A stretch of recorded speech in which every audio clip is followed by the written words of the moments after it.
Radio. Les Français parlent au français. Les carottes sont cuites. Les carottes sont cuites. Sud Radio Berkov dans tous ses états.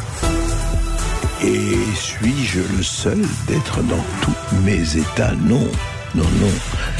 Depuis une certaine émission dans un certain service public hier soir, on le savait déjà depuis quelque temps, mais là, ça a éclaté au grand jour.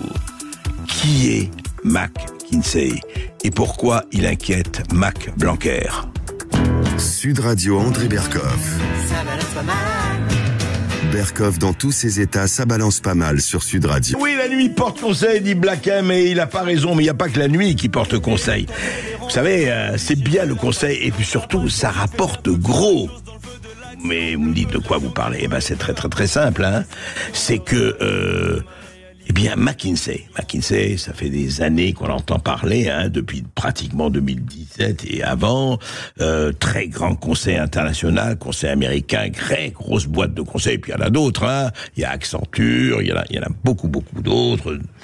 Et simplement, on en parle beaucoup, et on en parle beaucoup parce que une bonne émission, très bonne émission du service public, Cash Investigation, hier soir, sur France 2. Et vous voyez, quand le service public fait son boulot, voilà. Et puis, on est content, parce que là, cette fois-ci, c'est que France Télévisions, Cash Investigation, n'a pas obéi aux directives de sa PDG, Delphine Ernotte, qui, je le rappelle, disait, nous préférons parler de la France telle qu'on voudrait qu'elle soit, que de la France telle qu'elle est. Non. Votre boulot, c'est de parler de la France telle qu'elle est, et c'est ce qu'a fait, notamment, Cash Investigation. Alors voilà, il raconte tout sur McKinsey.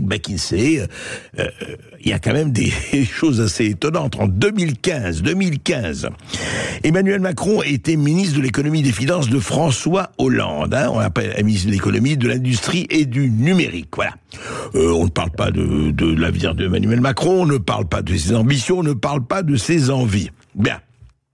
Ce sera un peu plus d'un an plus tard, qu'il annoncera sa candidature à l'élection présidentielle. Alors, un dîner, le 15 octobre 2015, d'après Cash Investigation, un dîner appelé Fondation est organisé à Bercy. Les invitations sont envoyées par mail par le secrétariat du ministre Emmanuel Macron. Cash Investigation s'est procuré le mail.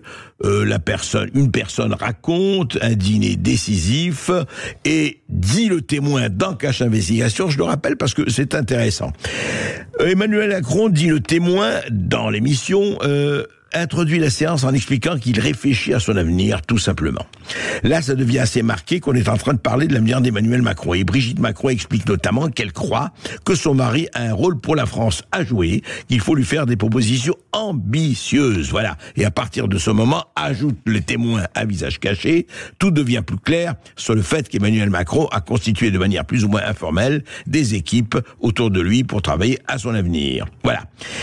Et intéressant, voilà, dès 2015, hein, on en parle, on se prépare, voilà. Et Karim Tajdeddine, qui était à l'époque consultant à la tête du département service public de McKinsey, chargé des missions pour l'État, donc présente à Emmanuel Macron un projet. Donc Tajdeddine a refusé de parler à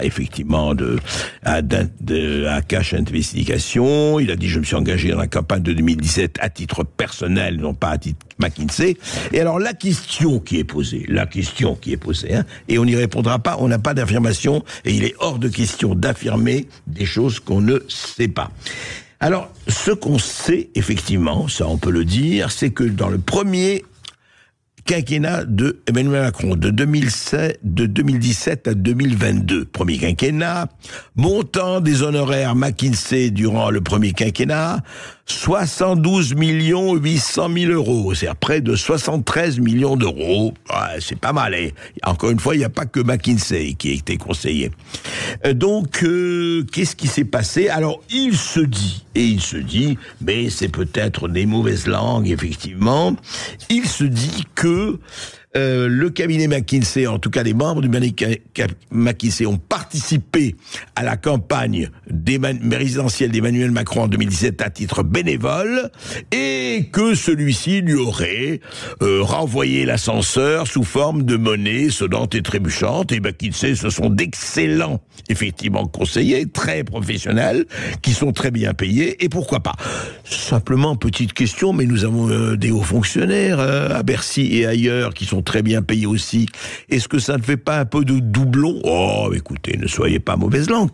Mais alors justement, parmi les rapports demandés à McKinsey et payés, il y a eu une note, justement, qui concernait l'évolution du secteur de l'enseignement. À l'époque où Jean-Michel Blanquer était ministre de l'Éducation nationale. Alors, nous nous sommes procuré cette note, comme d'autres. Alors franchement, ce n'est pas une note qui apporte des éclairages einsteiniens sur l'avenir de l'Éducation nationale. Vraiment pas. Et cette note a été facturée par McKinsey et payé, donc notre argent, l'argent du contribuable, 496 800 €. 500 000 € pour une note sur l'évolution, effectivement, du secteur de l'enseignement, qui franchement, n'apporte pas grand-chose, en tout cas à 500 000 €, on veut bien. Et alors, Élise Lucet, donc, va interroger Jean-Michel Blanquer sur ce rapport, et en disant alors pourquoi, comment, etc. Et donc au départ, voilà, elle veut lui parler. Voici première question. Jean-Michel Blanquer lui dit, le son n'est pas très bien, on verrait. Il dit oui, on va en parler, mais écoutez, pas de caméra et on va parler à côté. Écoutez. Je vais d'abord vous parler à part. Oui, il n'y a pas de souci. Sans les caméras. Il n'y a pas de souci. Alors je peux vous parler à part, sans les caméras, et puis après on verra. Et puis, alors, changement de ton, après quelques secondes d'échange, je ne sais pas si elle lui a posé des questions, un peu trop de questions, Élise Lucet, je ne sais pas. Et là, changement de ton de Jean-Michel Blanquer, il est pas content. Mais il n'est pas content du tout qu'on lui cherche des poux dans la tonsure à propos de McKinsey et de sa demande de rapport sur l'évolution de l'enseignement. Écoutez. Monsieur Blanquer, s'il vous plaît, accordez-nous une interview au calme si vous ne voulez pas la faire ici. Ce n'est pas celle d'une démocratie. Vous êtes dangereuse par vos façons de faire. Monsieur Blanquer, si vous... parquet, n'est-ce pas ? Je ne suis pas le parquet, je suis une journaliste qui essaie d'obtenir des réponses, et les journalistes, c'est leur boulot d'essayer d'obtenir des réponses. Je vous ai répondu. Il y a des milliers de journalistes me demandent des milliers de choses. On n'est pas obligé de répondre à toutes vos questions. Formidable. Hein. Vous êtes... Alors, Élise Lucet, elle le sait maintenant, d'après Jean-Michel Blanquer, elle est un danger pour la démocratie. Mais oui, enfin, elle pose des questions.